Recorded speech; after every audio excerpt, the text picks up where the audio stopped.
In 1950, two men armed with handguns intended to assassinate the then President of the United States, Harry Truman, in broad daylight in the middle of Washington, D.C. But believe it or not, that incident was just one of at least 40 recorded attempts to assassinate U.S. presidents. Interestingly, according to released documents, one of the U.S. presidents was saved from an explosion by just 2 seconds. Can you believe it? Just 2 seconds. This raises a big question. How do they really protect the life of the U.S. president? How many people are responsible for this task? What features does the president's car have? And what happens if it gets shot? And what even happens if the president dies? Stay with me until the end of the video because we're going to uncover a completely hidden world. Alright, so let's just go back to the sunny year 1963. A very sunny day in the bustling city of Dallas, Texas. The crowd is waving, everyone is happy, and there's John F. Kennedy sitting in an open car, smiling. But just a few seconds later, America experiences a strange moment in its history. 3 bullets are fired from the building across the street. John F. Kennedy, the then President of the United States, is killed. From that day on, the U.S. government took no more risks, especially the USSS, the United States Secret Service, which previously focused more on counterfeit money. It became official, the president's human shield. Let's delve deeper into the topic and see what protecting the President of the United States looks like. Let's start with the president's car. The car that the president rides in now.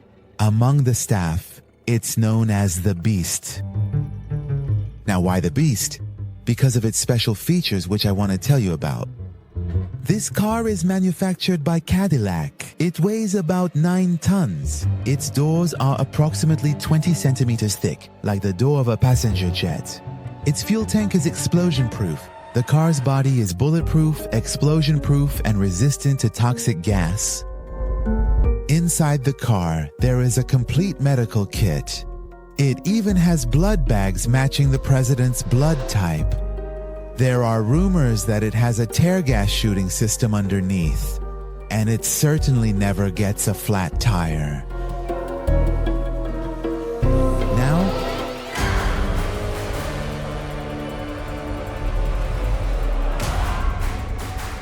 let's see how the special team protecting the president operates. Well, first of all, you should know that wherever the president is present, there are several protective rings around him simultaneously. The first circle, which is closest to the president, consists of 5 to 7 special agents in formal attire who are always around the president. The second circle consists of other agents who are among the crowd, and they are also in civilian clothes.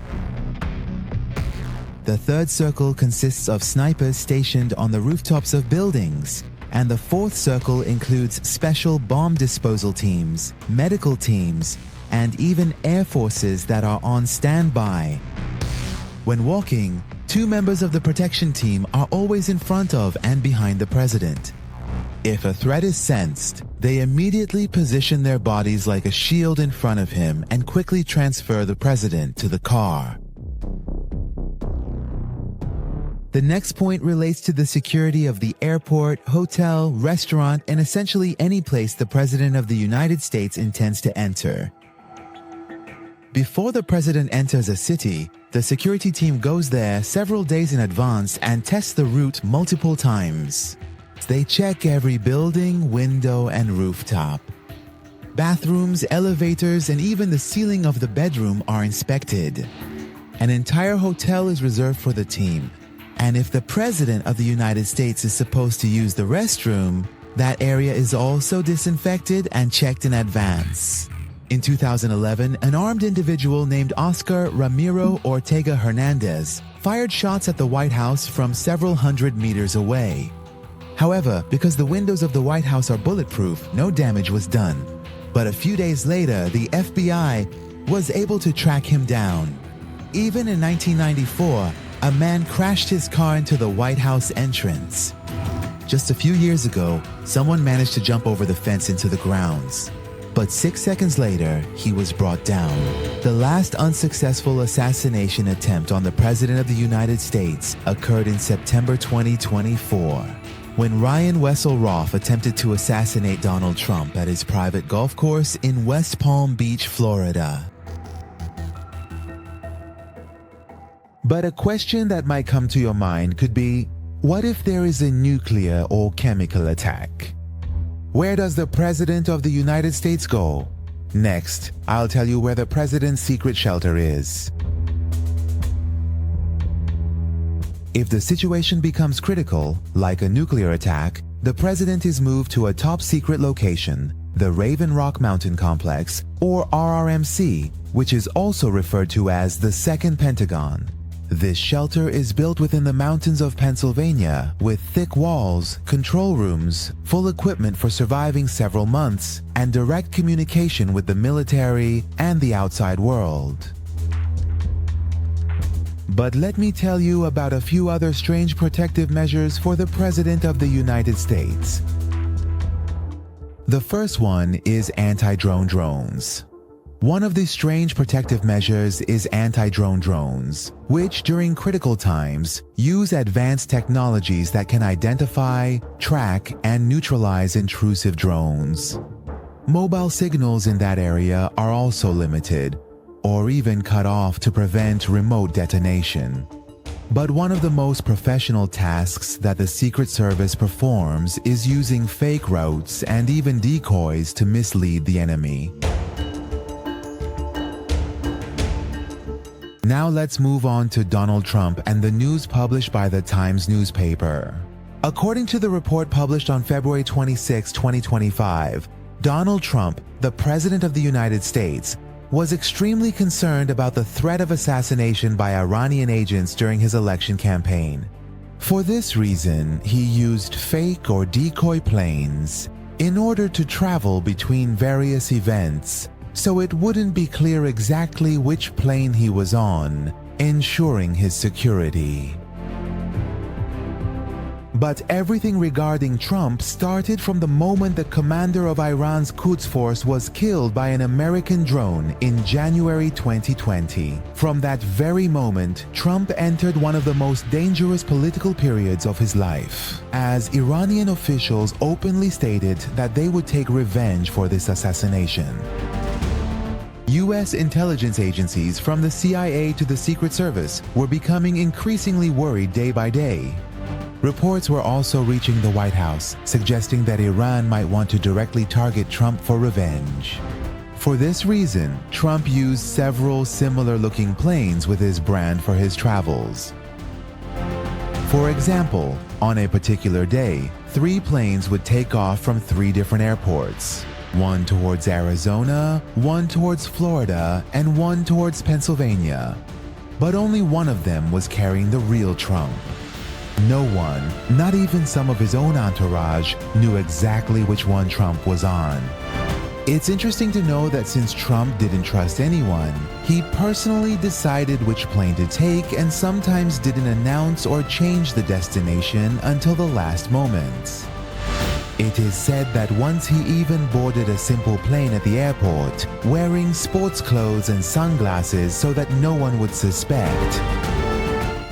In short, this tactic has its roots in World War II, where armies would build fake tanks, bridges, and even airplanes to deceive the enemy. Therefore, such security measures are quite common among high-ranking politicians, especially in situations where there are specific threats. In other words, the use of decoys or deception, whether in the form of airplanes, cars, or even body doubles, is considered part of personal protection strategies. Now let's move on to the various theories about the protection of the President of the United States. There is a theory that suggests the President is never seen in public, and the person attending events is actually a professional double. Interestingly, this theory became particularly prominent after the assassination of Kennedy. On the other hand, some even believe that it is the Secret Service that holds the real power in America, not the president himself. But if you ask for my opinion, I would say that although the protection of the president is extremely intense, it's natural to have great enemies when you are the president of the world's greatest power, whether the threat is real or just propaganda. For example, in the case of Trump and the use of decoy planes, this level of protection sends a clear message, which is that power always comes with fear. What do you think? Do you think Iran really wanted to assassinate Trump, or was it all just propaganda and talk? Be sure to write in the comments.